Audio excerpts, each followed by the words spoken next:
Hello friends, ನಮಸ್ತೆ friends. ಮೊನ್ನೆ August 15ರಂದು independence day, ಸ್ವಾತಂತ್ರ್ಯ ದಿನಾಚರಣೆಯನ್ನ ಆಚರಿಸಿದ್ವಿ. ಆ, ಈ ಸಂದರ್ಭವನ್ನ ಗಮನದಲ್ಲಿಟ್ಟುಕೊಂಡು, ಇಂಡಿಪೆಂಡೆನ್ಸ್ ಡೇ ಅನ್ನ ಗಮನದಲ್ಲಿಟ್ಟುಕೊಂಡು ಒಂದಷ್ಟು ಇಂಗ್ಲಿಷ್ ವಾಕ್ಯಗಳನ್ನ ಮತ್ತು ಇಂಗ್ಲಿಷ್ ಪದಗಳನ್ನ ಈ ವಿಡಿಯೋದಲ್ಲಿ ಕಲಿಯೋಣ ಫ್ರೆಂಡ್ಸ್. ಮೊದಲ ವಾಕ್ಯ: ಭಾರತವು 1947ರಲ್ಲಿ ಸ್ವಾತಂತ್ರ್ಯವನ್ನ ಪಡೆಯಿತು. ಫ್ರೆಂಡ್ಸ್, ಇದನ್ನ ಇಂಗ್ಲಿಷ್ ನಲ್ಲಿ ಇಂಡಿಯಾ ಗೇನ್ಡ್. ಗೇನ್ ಅಂತಂದ್ರೆ ಪಡೆಯೋದು, ಹಿಡಿಯಿದೆ, ಅದು ಪಾಸ್ಟ್ ಟೆನ್ಸ್ ಆಗುತ್ತೆ. ಇಂಡಿಯಾ ಗೇನ್ಡ್, ಭಾರತ ಪಡೆಯಿತು ಇಂಡಿಪೆಂಡೆನ್ಸ್, ಸ್ವಾತಂತ್ರ್ಯವನ್ನ ಇನ್ 1947, 1947ರಲ್ಲಿ. 1993ರಲ್ಲಿ ಇನ್ 1993. ಗಾಂಧೀಜಿಯವರು 1869ರಲ್ಲಿ ಜನಿಸಿದ್ರು. Gandhiji was born in 1869. So in ಅನ್ನೋದು ಫ್ರೆಂಡ್ಸ್ ಇಸ್ವಿ ಜೊತೆ, ವರ್ಷಗಳ ಜೊತೆ ಈ ರೀತಿ ನೀವು ಬಳಸಬಹುದು.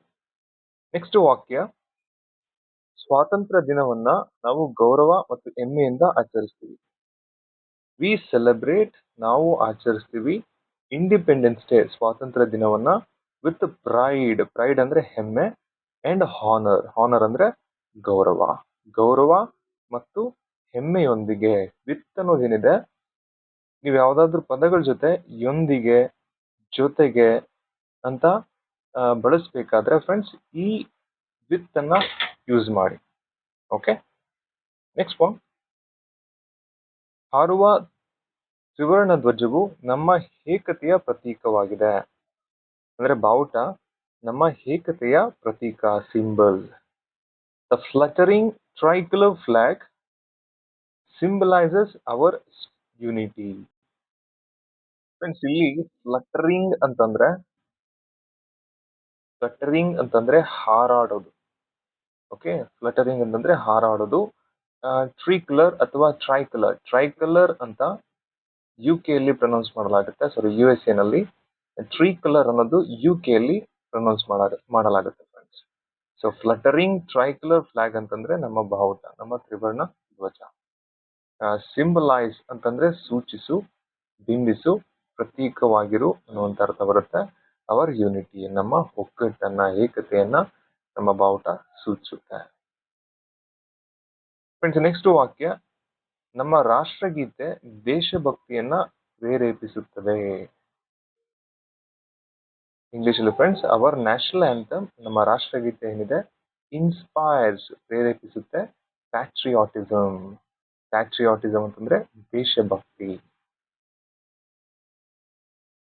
ನೆಕ್ಸ್ಟ್ ವಾಕ್ಯ: ಸ್ವಾತಂತ್ರ್ಯ ಹೋರಾಟಗಾರರು ತಮ್ಮ ಜೀವನವನ್ನ ತ್ಯಾಗ ಮಾಡಿದ್ರು. ಫ್ರೆಂಡ್ಸ್, ಈ ದಿನ ನಮಗೆ ಸಿಕ್ಕಿರತಕ್ಕಂಥ ಸ್ವಾತಂತ್ರ್ಯ ಏನಿದೆ, ಅಂದು ಸ್ವಾತಂತ್ರ್ಯ ಹೋರಾಟಗಾರರು ಅವರು ಮಾಡಿದಂತಹ ಒಂದು ತ್ಯಾಗದ ಫಲ ಫ್ರೆಂಡ್ಸ್.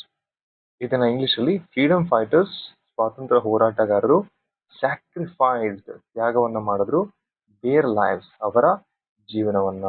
ದೇರ್ ಅಂತಂದ್ರೆ ಅವರ, ಇನ್ನೊಂದು ದೇರ್ ಬರುತ್ತೆ THERE ಅಂತ. ಇದರ ಅರ್ಥ ಫ್ರೆಂಡ್ಸ್ ಅಲ್ಲಿ. THERE ಅಲ್ಲಿ. THEIR ಅನ್ನೋದು ಪ್ರನೌನು.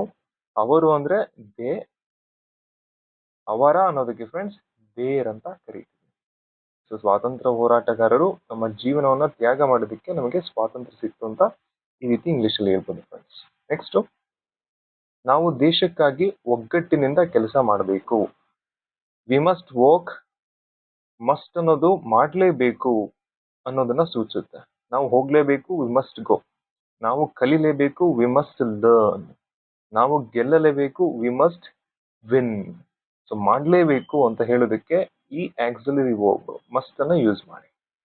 ವಿ ಮಸ್ಟ್ ವರ್ಕ್ ಟುಗೆದರ್, ನಾವು ಒಟ್ಟಿಗೆ ಕೆಲಸ ಮಾಡಬೇಕು. ಫಾರ್ ಅವರ್ ನೇಷನ್, ನಮ್ಮ ದೇಶಕ್ಕಾಗಿ. ಸೊ ಕಾಗಿ, ಗಾಗಿ ಇದಕ್ಕೆಲ್ಲ ಫಾರ್ ಬಳಕೆ ಆಗುತ್ತೆ. ಟುಗೆದರ್ ಅನ್ನೋದು ಒಗ್ಗಟ್ಟಿನಿಂದ, ಒಟ್ಟಿಗೆ, ಜೊತೆಗೆ ಅನ್ನುವಂತ ಅರ್ಥ ಕೊಡುತ್ತೆ. ನೆಕ್ಸ್ಟ್ ವಾಕ್ಯ: ಮಕ್ಕಳಿಗೆ ಸ್ವಾತಂತ್ರ್ಯದ ಮೌಲ್ಯವನ್ನ ನಾವು ಕಲಿಸಬೇಕು. Children must be taught. Teach ಅಂದ್ರೆ ಕಲಿಸ್ಕೊಡೋದು. ಇದ್ರದ್ದು ಫ್ರೆಂಡ್ಸ್ V2 ಮತ್ತೆ V3, ಪಾಸ್ಟ್ ಮತ್ತೆ ಪಾಸ್ಟ್ ಪಾರ್ಟಿಸಿಪಲ್, ಟಾಟ್ ಅಂತ ಆಗುತ್ತೆ. Okay, children must be taught ಅಂದ್ರೆ ಅವರಿಗೆ ಹೇಳ್ಕೊಡ್ಬೇಕು. ವ್ಯಾಲ್ಯೂ ಅಂದ್ರೆ ಮೌಲ್ಯ ಆಫ್ ಫ್ರೀಡಮ್, ಸ್ವಾತಂತ್ರ್ಯದ ಮೌಲ್ಯವನ್ನ ಮಕ್ಕಳಿಗೆ ನಾವು ಕಲಿಸ್ಕೊಡ್ಬೇಕು. ಫ್ರೆಂಡ್ಸ್, ನೆಕ್ಸ್ಟ್ ವಾಕ್ಯ, ಸ್ವಾತಂತ್ರ್ಯವು ನಮಗೆ ಹೊಣೆಗಾರಿಕೆಯ ಭಾವನೆಯನ್ನ ನೀಡುತ್ತೆ. ಹೊಣೆಗಾರಿಕೆ ಅಂದ್ರೆ ಜವಾಬ್ದಾರಿ. ಇಂಡಿಪೆಂಡೆನ್ಸ್, ಇವತ್ತು ನಮಗೆ ಸಿಕ್ಕಿರ್ತಕ್ಕಂಥ ಸ್ವಾತಂತ್ರ್ಯ ಏನಿದೆ, ಗಿವ್ಸ್ ಅಸ್, ಕೊಡುತ್ತೆ ನಮಗೆ ಅ ಸೆನ್ಸ್ ಆಫ್ ರೆಸ್ಪಾನ್ಸಿಬಿಲಿಟಿ. ಹೊಣೆಗಾರಿಕೆಯ ಭಾವನೆಗೆ ಅ ಸೆನ್ಸ್ ಆಫ್ ರೆಸ್ಪಾನ್ಸಿಬಿಲಿಟಿ ಅಂತ ಕರೀತೀವಿ. ನೆಕ್ಸ್ಟ್ ವಾಕ್ಯ, ಸೊ ವಾಕ್ಯಗಳು ಇಷ್ಟಿಗೆ ಸಾಕು ಫ್ರೆಂಡ್ಸ್. ಈಗ ವೊಕ್ಯಾಬುಲರಿಯನ್ನ ಕಲಿತಾ ಹೋಗೋಣ. ಓಕೆ ಫ್ರೆಂಡ್ಸ್, ನೆನಪು. ಈಗ ಸ್ವಾತಂತ್ರ್ಯ ದಿನಾಚರಣೆಯ ದಿನ ನಮ್ಮ ಸ್ವಾತಂತ್ರ್ಯ ಹೋರಾಟಗಾರರೇನಿದ್ರೆ ಅವರನ್ನೆಲ್ಲ ನಾವೇನ್ ಮಾಡ್ತೀವಿ, ನೆನೆಸ್ಕೊಳ್ತೀವಿ. ಫ್ರೆಂಡ್ಸ್, ಇದಕ್ಕೆ ಇಂಗ್ಲಿಷ್ ನಲ್ಲಿ ರಿಮೆಂಬ್ರೆನ್ಸ್ ಅಂತ ಕರಿತೀವಿ. ಇದನ್ನು ವಾಕ್ಯ ಮಾಡಿ ಹೇಳೋದಾದ್ರೆ, ಇಂಡಿಪೆಂಡೆನ್ಸ್ ಡೇ, ಸ್ವಾತಂತ್ರ್ಯ ದಿನ, ಈಸ್ ಎ ರಿಮೆಂಬ್ರೆನ್ಸ್, ಒಂದು ನೆನಪು. ಆ ದಿನ ನಾವು ನೆನಪನ್ನ ಮಾಡ್ಕೊಳ್ತೀವಿ ಆಫ್ ಅವರ್ ಫ್ರೀಡಮ್ ಸ್ಟ್ರಗಲ್. ನಮ್ಮ ಸ್ವಾತಂತ್ರ್ಯದ ಹೋರಾಟ ಏನಿದೆ, ಆ ಹಾದಿ ಏನಿದೆ, ಅದನ್ನ ನೆನಪು ಮಾಡಿಕೊಳ್ಳುವಂತಹ ದಿನ ಇಂಡಿಪೆಂಡೆನ್ಸ್ ಡೇ. ನೆಕ್ಸ್ಟ್ ಪದ ಫ್ರೆಂಡ್ಸ್, ಸತ್ಯ. ಇದು ತುಂಬಾ ಬೇಸಿಕ್ ವರ್ಡ್, ಟ್ರೂತ್ ಅಂತ ಕರಿತೀವಿ. ಫ್ರೆಂಡ್ಸ್, ಟ್ರೂ ಅನ್ನೋದು ಅಡ್ಜೆಕ್ಟಿವ್ ಆಗಿ ಬಳಕೆ ಆಗುತ್ತೆ. ಟ್ರೂತ್ ಅನ್ನೋದು ನೌನ್ ಆಗಿ ಬಳಕೆ ಆಗುತ್ತೆ. ಟ್ರೂ ಅನ್ನೋದು ಅಡ್ಜೆಕ್ಟಿವ್, ಟ್ರೂತ್ ಅನ್ನೋದು ನೌನ್. ಸತ್ಯ, ಟ್ರೂತು, ಸತ್ಯವಾಗಿದೆ ಅಂತ ಹೇಳೋದಕ್ಕೆ ಟ್ರೂ ಪದದ ಬಳಕೆ ಆಗುತ್ತೆ, ಅಡ್ಜೆಕ್ಟಿವ್. ಗಾಂಧೀಜಿ ಇದನ್ನ ವಾಕ್ಯ ಮಾಡಿ ಬಳಸೋದಾದ್ರೆ, ಬಿಲೀವ್ಡ್, ನಂಬುದ್ರು ಏನಂತ, that truth is the strongest weapon. ಸತ್ಯ ಅನ್ನುವುದು ಒಂದು ಬಲವಾದಂತಹ ಅಸ್ತ್ರ ಅಂತ ಗಾಂಧೀಜಿಯವರು ನಂಬುದ್ರು. ಸೊ ಸತ್ಯ ಮತ್ತು ಅಹಿಂಸೆಯ ಮೂಲಕ ಸ್ವಾತಂತ್ರ್ಯವನ್ನು ಅವರು ನಮ್ಮ ದೇಶಕ್ಕೆ ತಂದುಕೊಟ್ರು ಅಂತ ನಾವು ಓದ್ತೀವಿ ಫ್ರೆಂಡ್ಸ್. ನೆಕ್ಸ್ಟ್, ಹೊಣೆಗಾರಿಕೆ, ಜವಾಬ್ದಾರಿ.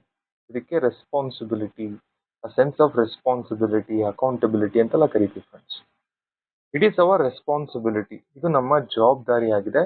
ಟು ಪ್ರೊಟೆಕ್ಟ್ ಅವರ್ ಫ್ರೀಡಮ್, ನಮಗೆ ಸಿಕ್ಕಿರ್ತಕ್ಕಂಥ ಸ್ವಾತಂತ್ರ್ಯ ಏನಿದೆ ಅದನ್ನ ಕಾಪಾಡಿಕೊಂಡು ಜವಾಬ್ದಾರಿಯಾಗಿ ಅದನ್ನ ಬಳಸ್ಕೊಂಡು ಮುಂದೆ ಸಾಗುವುದೇನಿದೆ ಅದು ನಮ್ಮ ರೆಸ್ಪಾನ್ಸಿಬಿಲಿಟಿ, ಹೊಣೆಗಾರಿಕೆ.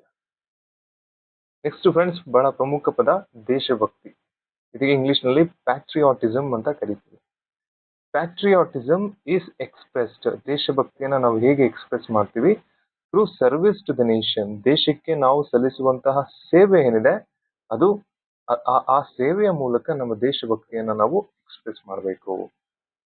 ನೆಕ್ಸ್ಟ್, ಗೌರವ, ಆನರ್ ಅಂದ್ರೆ ರೆಸ್ಪೆಕ್ಟ್. ವಿ ಮಸ್ಟ್ ಆನರ್, ನಾವು ಗೌರವನ ಕೊಡ್ಲೇಬೇಕು.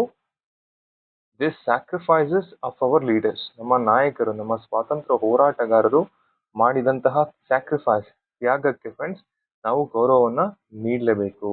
ಆ ತ್ಯಾಗವನ್ನ ನಾವು ಗೌರವಿಸಬೇಕು, ಆನರ್. ನೆಕ್ಸ್ಟ್ ಪದ ತ್ಯಾಗ ಅಂದ್ರೆ ಫ್ರೆಂಡ್ಸ್ ಸ್ಯಾಕ್ರಿಫೈಸ್.